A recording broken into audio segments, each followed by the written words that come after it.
Ceci est l'histoire d'un serpent. MHM, tu as bien entendu. Un serpent a donné naissance à un enfant humain. Le jour où l'enfant est né, tout le village fut bouleversé. Chaque visage se figea de stupeur et tout le monde posait la même question. Comment est-ce possible? Les gens n'arrêtaient pas d'en parler. Mais le véritable choc arriva plus tard, quand ce serpent fit quelque chose avec l'enfant innocent, quelque chose de terrifiant rien qu'à imaginer. Le temps passa et ce garçon grandit.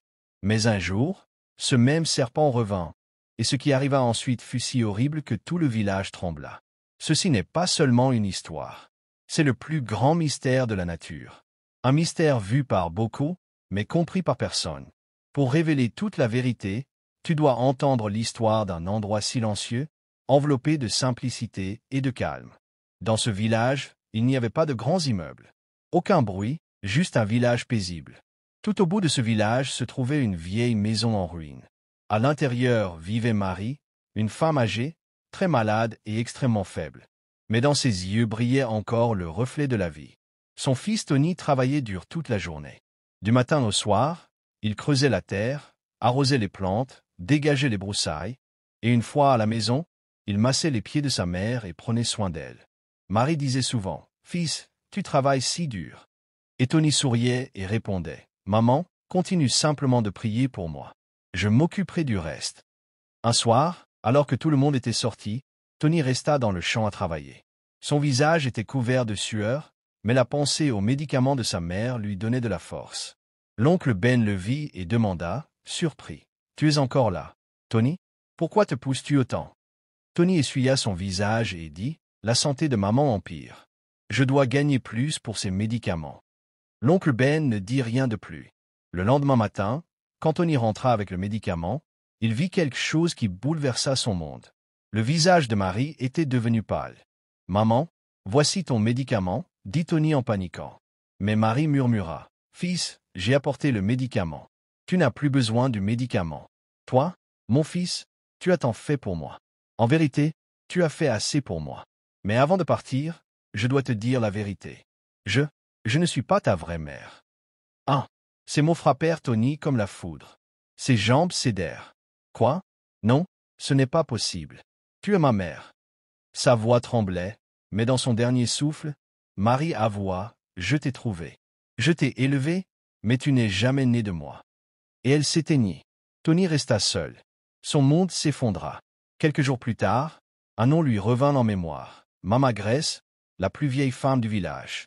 Il se précipita vers elle et demanda, « Mama Grace, s'il vous plaît, dites-moi la vérité. » Les mains tremblantes et les larmes aux yeux, Mama Grace dit, « Fils, tu n'es pas l'enfant biologique de Marie. Marie n'avait pas d'enfant. Puis un jour, tu es apparu de nulle part. Elle disait que tu étais un cadeau de Dieu. Mais personne ne savait d'où tu venais vraiment. » Tony se mit à pleurer et à chercher aussi. Vieux coffre, coin poussiéreux, tout ce qui pouvait lui donner des réponses, mais il n'y avait rien. Cette nuit-là, il ne put dormir.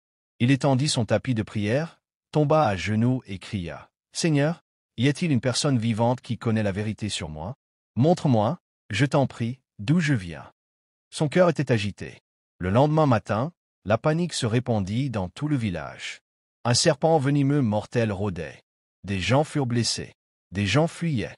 Certains luttaient pour leur vie. Le cœur de Tony se remplit de courage. Il courut vers le chaos. Il vit l'immense serpent. Son souffle sifflait dans l'air. Les gens, à distance, tremblaient. Mais Tony ne s'arrêta pas. Il marcha directement vers le serpent. Et alors, quelque chose d'étrange se produisit. Le serpent regarda Tony, au lieu de l'attaquer, s'inclina devant lui et resta calmement assis à ses pieds. Tout le village se figea dans le silence. Même Tony restait stupéfait.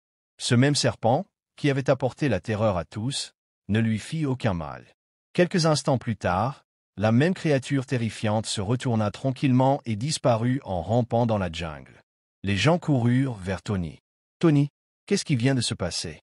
Comment as-tu fait ça ?» Encore sous le choc, Tony murmura, « Je n'ai rien fait. Je voulais seulement protéger tout le monde. Même moi, je ne comprends pas ce qui s'est passé. » Alors, un vieil homme à la longue barbe et à la voix fatiguée s'avança et dit, « Fils, autant que je me souvienne, ton père était allé dans la jungle pour ramasser du bois. Quand il revint, il te portait dans ses bras, mais personne n'a jamais su d'où tu venais. Même aujourd'hui, nul ne sait. Mais la confusion de Tony était devenue une mission. Je dois retourner dans cette jungle, dit-il, là où mon histoire a commencé, là où mon histoire a pris naissance. Alors, tôt le lendemain matin, sans prévenir personne, Tony partit à pied. La forêt était épaisse, les arbres étaient hauts et larges, les branches s'entrelaçaient au-dessus. Mais dans le cœur de Tony brillait une lueur d'espoir silencieuse. Finalement, il s'assit sous un immense arbre, priant et espérant. Puis soudain, il entendit un son, une voix glaciale et mystérieuse lisant une écriture. Le corps de Tony se mit à trembler. Dans cette forêt silencieuse, il suivit la voix. Il atteignit une zone rocheuse et là, sous la lumière du matin, était assis un vieil homme vêtu de blanc, une Bible ouverte devant lui. L'homme priait profondément. Tony s'approcha. Le vieil homme leva les yeux et demanda, « Fils, qui es-tu? Et pourquoi marches-tu seul dans cette forêt ?» Tony répondit doucement, « Je cherche la femme qui m'a donné naissance. » Le vieil homme referma lentement la Bible et hocha la tête. « Je sais tout, » dit-il. Puis il pointa l'arbre sous lequel ils étaient assis. « Ta mère t'a donné naissance ici, exactement ici. » Les yeux de Tony se remplirent de larmes. Il ne pouvait pas croire ce qu'il entendait. Était-il vraiment l'héritier d'une reine magique? Était-il l'enfant d'un serpent ou celui d'une femme bafouée? Les arbres autour de Tony se tenaient grands et immobiles comme s'ils écoutaient. La voix revint, non pas dans ses oreilles, mais du plus profond de sa poitrine, douce, féminine et familière. Tony s'assit tranquillement sous le grand arbre. Il essayait encore de comprendre ce qu'il regardait. Cette femme, moitié humaine, moitié serpent, se tenait juste devant lui. Son visage ressemblait au sien. Ses yeux, bruns, pleins de tristesse. Et même si la partie inférieure de son corps était écailleuse et longue, sa voix portait une sorte de douceur qui rappelait à Tony quelque chose d'ancien, comme un souvenir dont il ne savait pas qu'il l'avait. Puis elle dit, « Tony, je ne t'ai pas quitté parce que je ne t'aimais pas. Je t'ai quitté parce que je n'avais pas le choix. » Tony ne pouvait pas croire ce qu'il venait d'entendre. Son cœur battait très vite. Il voulait parler, mais aucun mot ne sortit. La femme, cependant, leva les yeux vers le ciel. « Mon nom n'est pas Marie. Marie était la gentille femme qui t'a élevé. Mais Tony, c'est moi qui t'ai donné naissance. » Tony recula d'un pas, secouant la tête. « Comment est-ce possible? Tu es... » Il ne pouvait même pas finir la phrase. La mère hocha lentement la tête. « Je sais à quoi je ressemble, mais je n'ai pas toujours été ainsi. Laisse-moi te raconter une histoire, mon fils. Une histoire vraie. » Sa voix baissa. Les arbres cessèrent de bruire. Même les oiseaux se turent. « Il y a longtemps, commença-t-elle, j'étais une reine. Pas une reine ordinaire. Je régnais aux côtés de mon mari, un grand roi, un homme très respecté à travers de nombreuses terres. Notre royaume était paisible et le peuple nous aimait. Nous avions tout, or, terre, respect. Mais il nous manquait une chose, un enfant. » La mère baissa les yeux, ses doigts tremblants. « Nous avons attendu des années, et les années sont devenues douleurs. On m'a donné tous les remèdes. Tous les prophètes ont prié. Tous les sacrifices ont été faits. Pourtant, mon ventre est resté silencieux. » Elle s'interrompit. Je pleurais la nuit. Je souriais le jour. Je portais les enfants des autres, puis je retournais dans ma chambre pour pleurer. Pourtant, je n'ai jamais blâmé Dieu. J'attendais. Mais le royaume n'était pas patient. Un jour, les anciens du pays vinrent voir le roi. « Majesté, dirent-ils, il vous faut un héritier. Nous respectons la reine, mais le temps presse. » La voix de la mère devint plus basse. « Alors je lui ai donné la permission. » Tony cligna des yeux. « La permission, chuchota-t-il. » La mère hocha la tête. « J'ai dit au roi d'épouser une autre femme. » Le mariage eut lieu très rapidement. La seconde épouse était plus jeune, belle, silencieuse. Tout le monde pensait que la paix continuerait dans ce palais. Mais mon cœur commençait déjà à souffrir. J'avais renoncé à quelque chose que j'aimais, mais je l'avais fait avec un cœur pur. Je l'avais fait parce que j'aimais le roi et que j'aimais notre royaume. Mais peu après que la seconde épouse entra au palais, quelque chose d'étrange arriva. Un matin, j'étais assis sur notre balcon. L'air était frais. Mon corps se sentait étrange, mais je ne savais pas pourquoi. Ce jour-là, la mère de la seconde épouse vint en visite. Une femme aux yeux perçants, amers. Elle entra dans ma chambre. Je m'inclinai et la saluai. Mais juste au moment où elle allait partir, elle s'arrêta. Elle fixa mon visage. Ses yeux se plissèrent et elle dit quelque chose d'étrange. La reine paraît différente aujourd'hui. Ses joues sont plus pleines. Ses yeux sont plus brillants. Ses pieds, gonflent-ils? J'étais confuse. Non, je suis juste un peu fatiguée. Pourquoi? Mais la vieille femme ne répondit pas. Elle quitta la chambre en silence. Quelques heures plus tard, dans le calme de mes appartements, je pris une grande inspiration. Je posai doucement ma main sur mon ventre. Quelque chose remua très doucement. Puis encore. Est-ce possible? Murmurai-je. Je me précipitai vers la servante royale. Appelle la sage-femme immédiatement.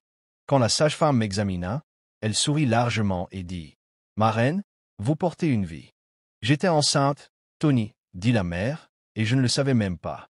Elle commença à pleurer. Après toutes ces années de douleur et d'attente, Dieu s'est souvenu de moi. J'allais avoir un enfant. Le cœur de Tony se serra. Ses yeux brûlaient d'émotion. Mais sa mère continua.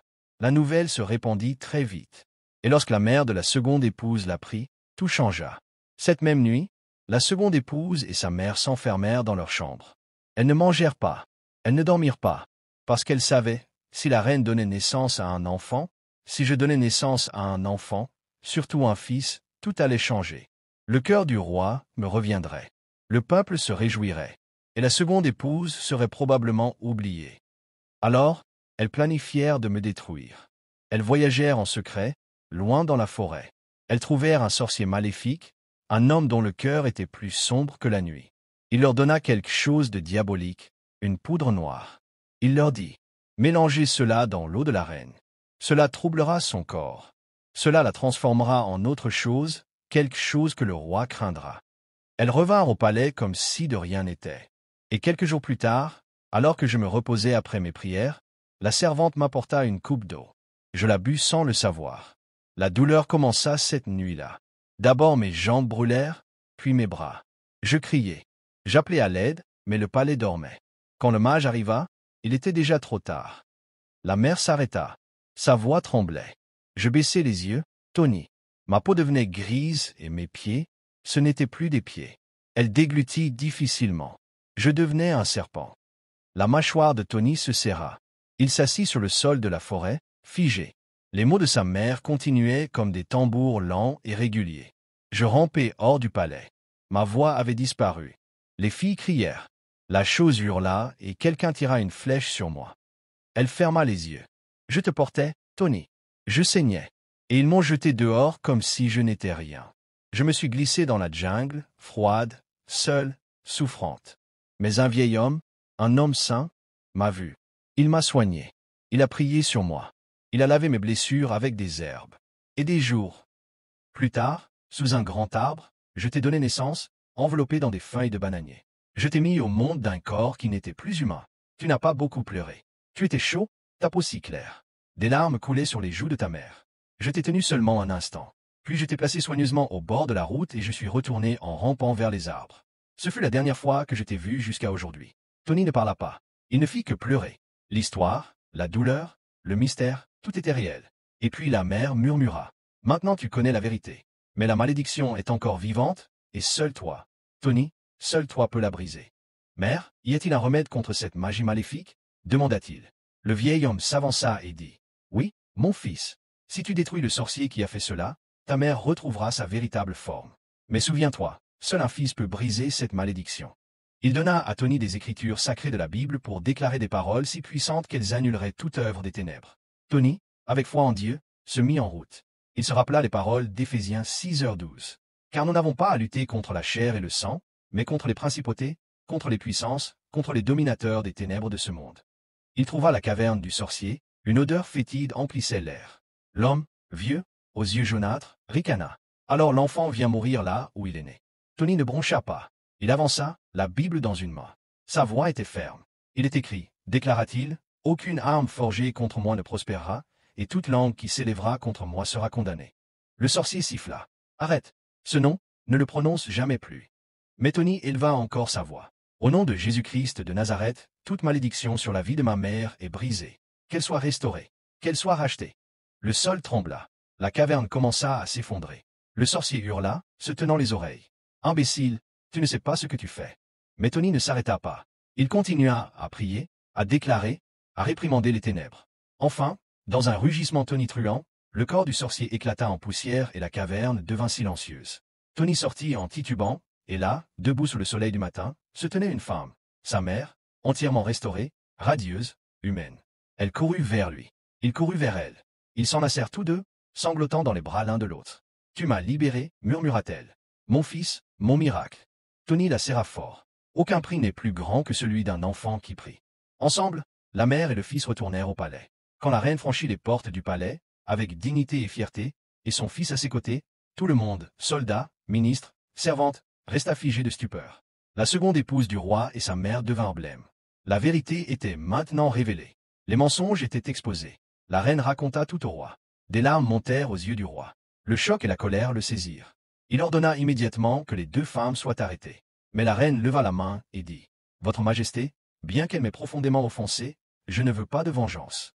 Je veux une justice qui enseigne une leçon. Bannissez-les de ce palais, que ce soit leur plus grand châtiment. » Le roi honora sa demande. Puis la reine révéla la vérité finale. « Quand j'ai été chassée du palais, j'étais enceinte, mon roi. Ce jeune homme, Tony, est ton fils. » Le roi tomba à genoux, les larmes coulant librement. « Ô Seigneur, tu m'as rendu mon fils. Après tant d'années. » Il serra Tony dans ses bras et dit « Tu es mon héritier légitime. » Tout le palais fut décoré. Les rues s'illuminèrent en célébration. Des festins furent distribués. Le royaume reprit vie. Et avec cela, une leçon fut gravée dans le cœur de chacun. Ceux qui creusent une tombe pour les autres tombent souvent dedans eux-mêmes. Cette histoire nous enseigne que, peu importe combien le mensonge semble habile, la vérité et la justice triomphent toujours à la fin. Et aucun prix n'est plus grand que celui d'un enfant qui prie. L'amour d'une mère, ses prières, ses larmes sont des trésors plus précieux que n'importe quelle richesse, assez puissants pour changer le destin lui-même. Merci beaucoup d'avoir regardé.